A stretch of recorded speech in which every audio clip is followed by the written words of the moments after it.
마가복음 9장. 그러고서 예수님은 다시 말씀하셨다. 내가 분명히 말해둔다.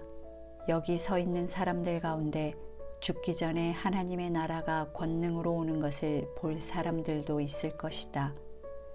엿새 후 예수님은 베드로와 야고보와 요한만을 데리고 높은 산으로 올라가셨다. 예수님은 그들이 보는 앞에서 모습이 변하여 그 옷이 세상의 어느 누구도 더 이상 희게 할 수 없을 만큼 희고 광채가 났다. 그리고 거기에 엘리야와 모세가 나타나 예수님과 함께 이야기하고 있었다. 이 광경을 본 베드로가 예수님께 선생님, 우리가 여기 있는 것이 좋겠습니다. 우리가 이곳에 천막 셋을 세워 주님과 모세와 엘리야를 각각 모시겠습니다 하고 말하였다. 사실 베드로는 무슨 말을 해야 할지 몰랐다. 이것은 그들이 몹시 무서워했기 때문이었다. 이때 구름이 그들을 덮고 구름 속에서 이 사람은 내가 사랑하는 내 아들이다. 너희는 그의 말을 들어라 하는 음성이 들려왔다. 제자들이 즉시 주위를 둘러보니 예수님과 자기들 외에는 아무도 없었다. 예수님은 제자들과 함께 산에서 내려오시는 길에 내가 죽었다가 다시 살아날 때까지는 지금 본 것을 아무에게도 말하지 말아라 하고 명령하셨다. 제자들은 그 말씀을 명심하며 도대체 죽었다가 다시 살아난다는 말이 무슨 뜻일까 하고 서로 토론하다가 예수님께 왜 율법학자들이 엘리야가 먼저 와야 한다고 합니까? 하고 물었다.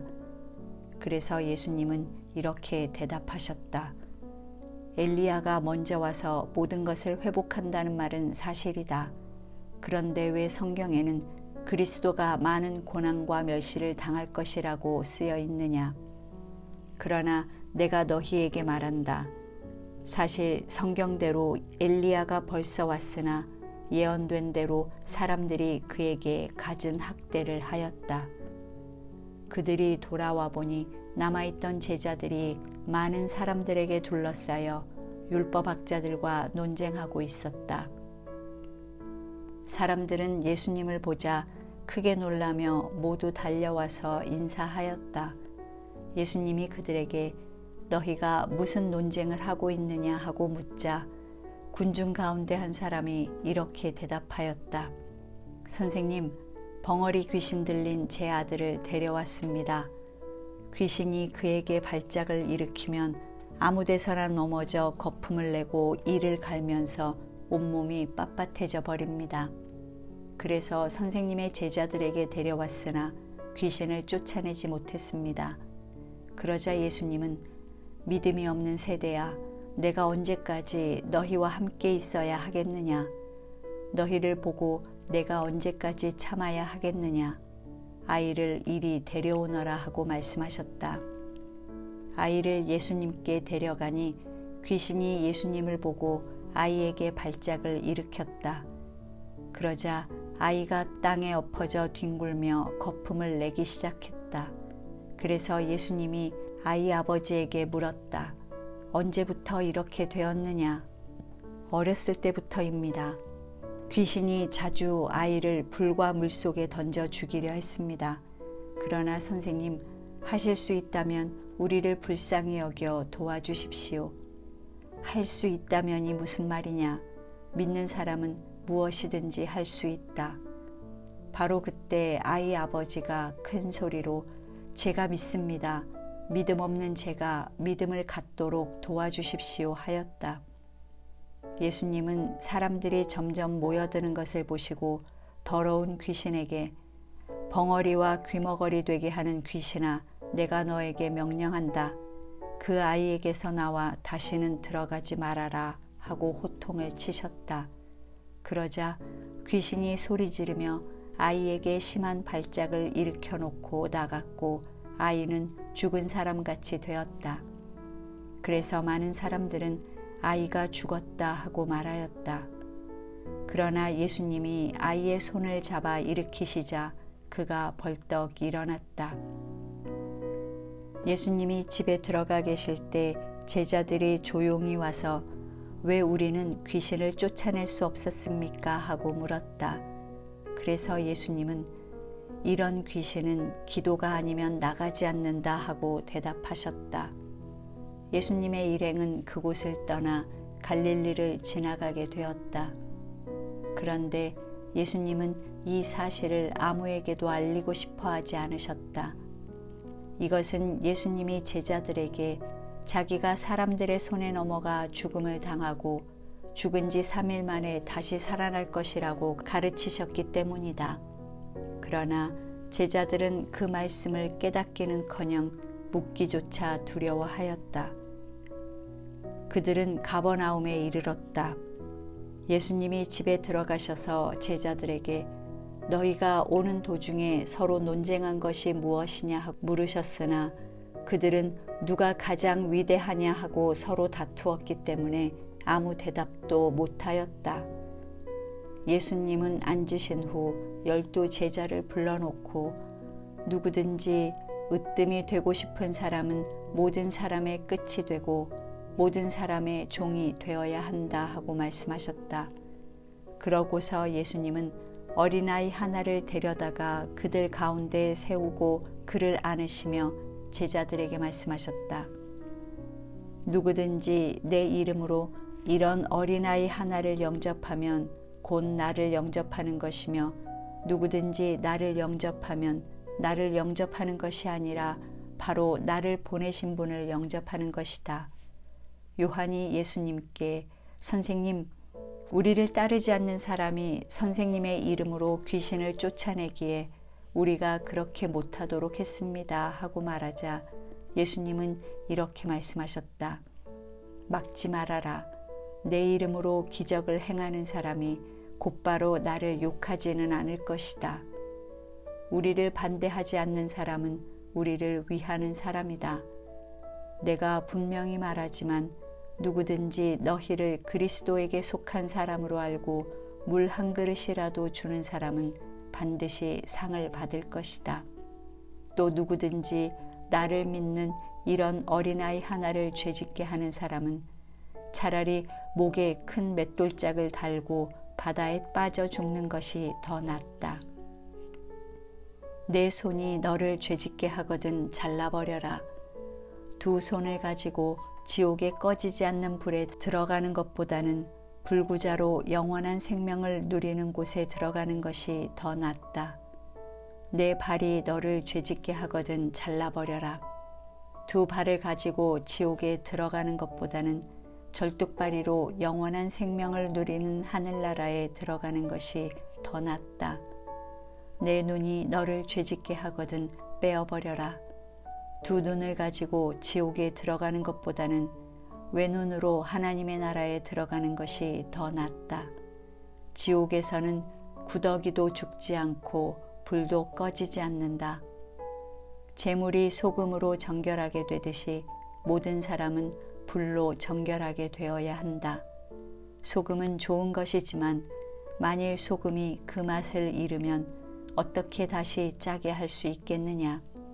너희는 소금의 우정을 가지고 서로 화목하게 지내라. 10장. 예수님이 그곳을 떠나 유대지방으로 가서 요단강을 건너가시자 많은 사람들이 다시 모여들었다. 그래서 예수님은 전과 같이 그들을 가르치셨다. 이때 몇몇 바리새파 사람들이 와서 예수님을 시험하려고 물었다. 남편이 아내를 버려도 좋습니까? 모세는 뭐라고 말했느냐? 이혼 증서를 써주기만 하면 아내를 버려도 좋다고 했습니다. 그래서 예수님이 그들에게 이렇게 말씀하셨다. 너희가 고집이 세고 악하기 때문에 모세가 그런 법을 정한 것이다. 하나님께서는 창조하실 때부터 사람을 남자와 여자로 만드셨다. 그래서 사람이 자기 부모를 떠나 두 사람이 한 몸이 되게 하셨으니 이제는 둘이 아니라 한 몸이다.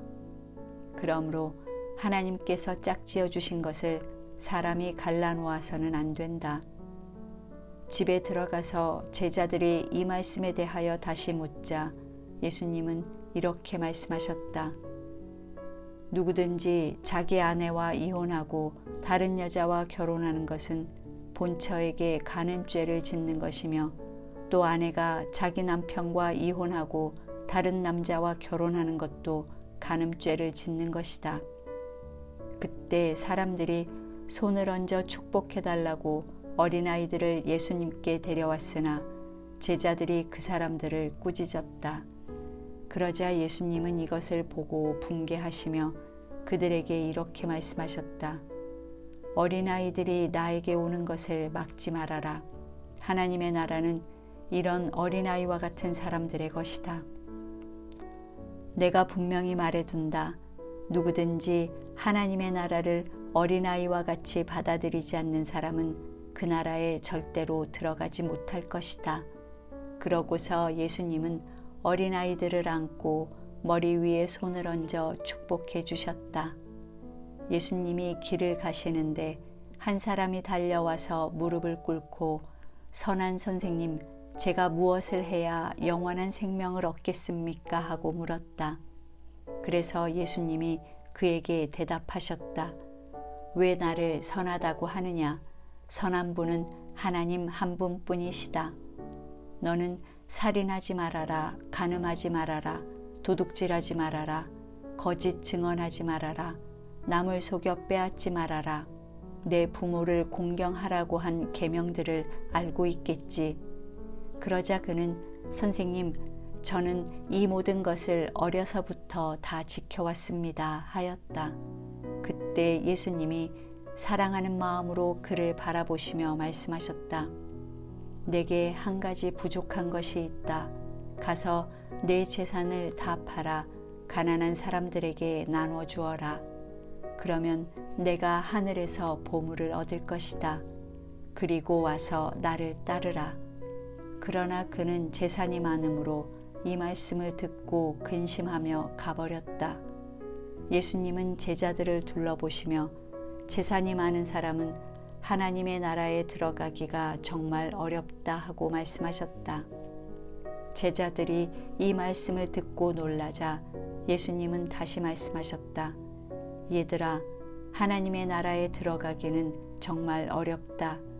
부자가 하나님의 나라에 들어가는 것보다 낙타가 바늘귀로 통과하는 것이 더 쉽다. 그러자 제자들은 더욱 놀라며 그렇다면 누가 구원받을 수 있겠는가 하고 수군거렸다. 예수님은 제자들을 보시며 사람의 힘으로는 할 수 없지만 하나님께서는 다 하실 수 있다 하고 말씀하셨다. 그때 베드로가 예수님께 우리는 모든 것을 버리고 주님을 따랐습니다 하자 예수님은 이렇게 말씀하셨다. 내가 분명히 말한다. 나와 복음을 위해 집이나 형제나 자매나 부모나 자녀나 논밭을 버린 사람은 이 세상에서 그 모든 것을 100배나 받고 아울러 핍박도 받을 것이며 오는 세상에서는 영원한 생명을 얻을 것이다. 그러나 현재 앞선 사람이 뒤떨어지고 지금 뒤떨어졌다가도 앞서게 될 사람이 많을 것이다. 예수님의 일행이 예루살렘으로 올라가는 길에 예수님이 앞장서서 가시자 제자들이 놀라고 뒤따라가는 사람들도 두려워하였다. 예수님은 다시 12 제자를 가까이 불러 자기가 앞으로 당할 일을 이렇게 일러주셨다. 지금 우리는 예루살렘으로 올라가고 있다. 거기서 나는 대제사장들과 율법학자들의 손에 넘어갈 것이다. 그들은 나에게 사형 선고를 내린 다음 나를 이방인들에게 넘겨줄 것이며 이방인들은 나를 조롱하고 침뱉고 채찍질하고 죽일 것이다.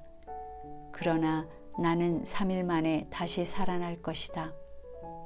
그때 세베대의 2 아들 야고보와 요한이 예수님께 와서 부탁하였다. 선생님, 저희들의 소원을 좀 들어주십시오. 너희가 원하는 것이 무엇이냐? 우리를 주님의 영광스러운 나라에서 하나는 주님의 오른편에 하나는 주님의 왼편에 앉게 해주십시오. 너희는 구하고 있는 것이 무엇인지도 모르고 있다. 내가 마셔야 할 고난의 쓴 잔을 너희가 마실 수 있으며 내가 받아야 할 세례를 너희가 받을 수 있겠느냐? 예, 할 수 있습니다. 너희는 정말 내가 마시는 잔을 마시고 내가 받는 세례를 받을 것이다. 그러나 내 오른편과 왼편에 앉는 것은 내가 정하는 것이 아니라 미리 정해진 사람들의 것이다. 듣고 있던 10 제자가 야고보와 요한에게 화를 내자 예수님이 그들을 가까이 불러 이렇게 말씀하셨다. 너희가 아는 대로 세상의 통치자들은 백성을 권력으로 지배하고 고관들은 세도를 부린다. 그러나 너희는 그럴 수 없다. 너희 중에 누구든지 크게 되고 싶은 사람은 남을 섬기는 사람이 되어야 하고 으뜸이 되고 싶은 사람은 모든 사람의 종이 되어야 한다. 나는 섬김을 받으러 온 것이 아니라 섬기러 왔으며 많은 사람의 죗값을 치르기 위해 내 생명마저 주려고 왔다. 예수님의 일행이 여리고에 들렀다가 군중들과 함께 그곳을 나갈 때였다.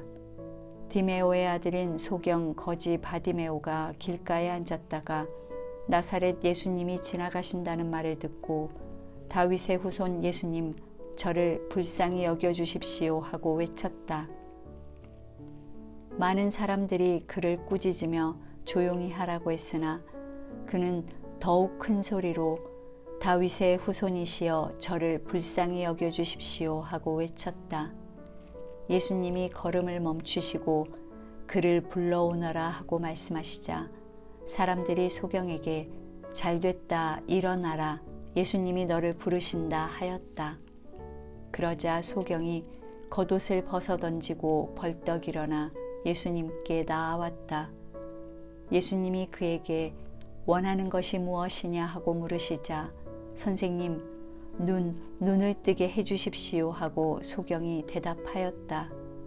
그래서 예수님이 가거라 내 믿음이 너를 낫게 하였다 하고 말씀하시자 그가 곧 눈을 뜨고 예수님을 따라갔다.